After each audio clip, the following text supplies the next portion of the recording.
Suspensão da diplomação do deputado federal eleito André Fernandes. A decisão foi publicada nesta quinta-feira. Além de Fernandes, outros 5 deputados são alvo de ação. Carlos Jordi, Silvia Wayampi, Nicolas Ferreira, Sargento Rodrigues e Valber Virgolino. Eles foram acusados de supostamente incitarem as invasões às sedes dos 3 poderes no último dia 8 de janeiro. Zé.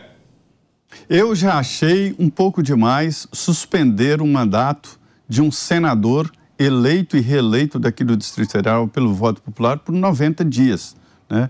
Já achei um pouco demais. Agora, suspender um deputado eleito, né, contra a diplomação, aí já seria o exagero do exagero. É preciso ter um mínimo ali de base em lei e de ter um mínimo de judicialização completa para suspender o mandato popular.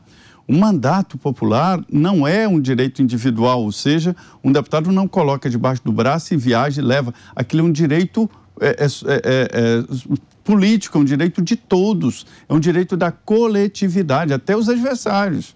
E suspender o voto popular é uma decisão séria demais. Portanto, achei boa a decisão do Supremo Tribunal Federal em não entrar neste cenário, pelo menos neste momento, né? Deixe os processos seguir. Eles vão comprovar de que a função deles, o trabalho deles é exatamente isso, um trabalho político. Se eles extrapolaram o direito de agir politicamente, aí eles que respondam, e isso depois da investigação e depois do processo legal. Concorda, Kobayashi? Correta a decisão? Concordo inteiramente. Para começar, esse recurso, esse manejo jurídico contra a diplomação de alguém, ele não pode ser feito por qualquer pessoa. A lei estabelece quem são os legitimados, ou seja, aquelas pessoas que podem, que têm acesso, que têm condições pela lei de oferecer um recurso contra a diplomação de alguém.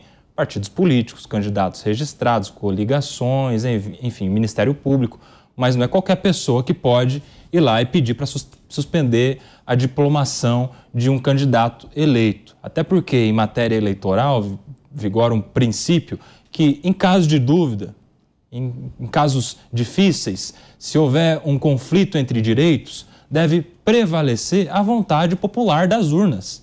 Então a gente tem que respeitar que esses parlamentares, eles foram eleitos, eles foram escolhidos pelo povo para lá desempenharem a sua função, neste caso de deputado federal.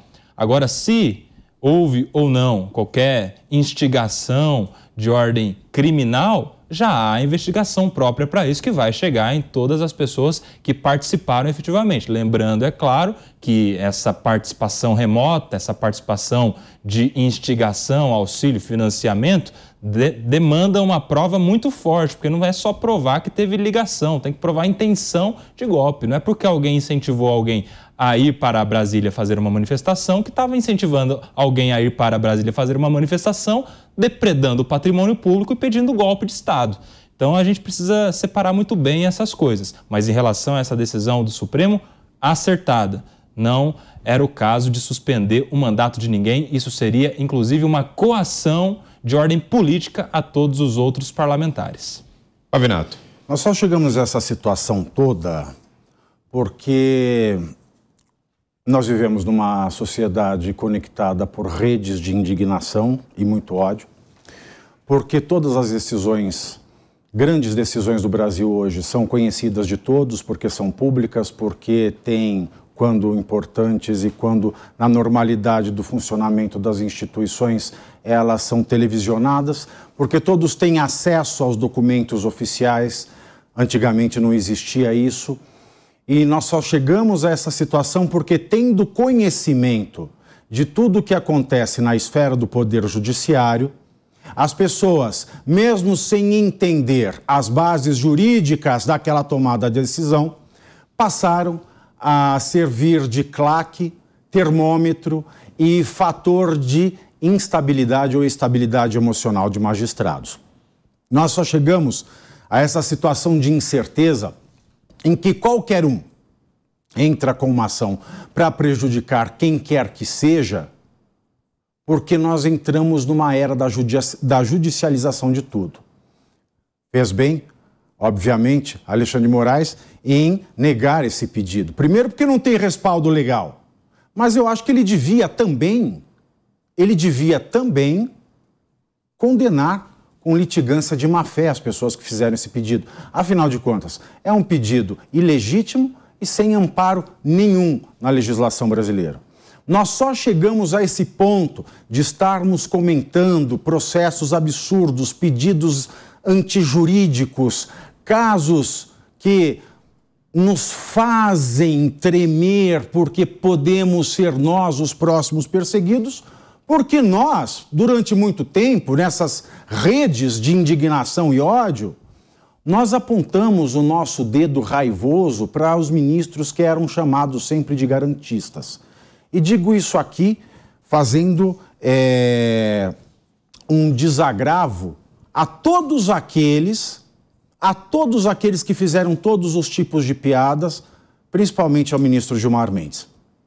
O ministro Gilmar Mendes foi alvo da militância da direita durante os últimos 4 anos, chamado das coisas mais terríveis, única e exclusivamente porque ele aplica o Código de Processo Penal, a Constituição e o Código de Penal da maneira como devem ser aplicadas. Ah, mas ele mudou de opinião com relação à prisão em segunda instância. Bom, ninguém lê tudo. As pessoas geralmente só leem as manchetes. Essa mudança de opinião foi a segunda instância poder encarcerar o condenado. Seria uma possibilidade no caso de real necessidade do encarceramento. Mas o que aconteceu no Brasil era o encarceramento automático de condenados em segunda instância, o que é impensável. É o texto da Constituição. Não há o que se fazer. Ou o Congresso muda o marco daquilo que se chama trânsito em julgado da sentença condenatória, ou deve ser desse jeito. Então fica meu desagravo. A direita que passou tanto tempo condenando o juiz garantista por salvaguardar, sejam boas ou ruins, é a lei. O papel de um ministro não é criar lei, não é modificar lei, não é fazer pega, estica e puxa com a lei, é aplicar a lei. Esse é um bom juiz. E agora nós estamos aqui aterrorizados com pedidos, com decisões, estamos dizendo vivemos num estado em que a lei não é respeitada, mas até ontem nós estávamos fazendo troça de ministros que aplicavam a lei. Portanto, fica aqui a minha esperança de que esse garantismo, que é o papel do Supremo Tribunal Federal, garantir a Constituição, que esse garantismo volte aos trilhos, que o Pleno do Supremo Tribunal Federal tome as decisões mais acertadas, para que nós não precisemos mais ficar nos indignando com ações bestas e comentários bestas de quem não está na reta de uma investigação. A garantia da Constituição e das normas penais são o que garantem a liberdade. Se você quer liberdade e critica o garantismo de um ministro, você é um tolo. Mota. Em uma democracia, ter opinião jamais pode ser considerado um crime. Tem razão as pessoas que dizem que a democracia no Brasil está vivendo tempos difíceis. Porque no Brasil hoje, ter opinião virou um gesto arriscado. É quase como um desses esportes, né? Paraquedismo, escalada, surf de ondas grandes. E o curioso é que várias pessoas que eram defensores da liberdade e opositores da censura viraram do avesso. Agora se tornaram opositores da liberdade e defensores da censura.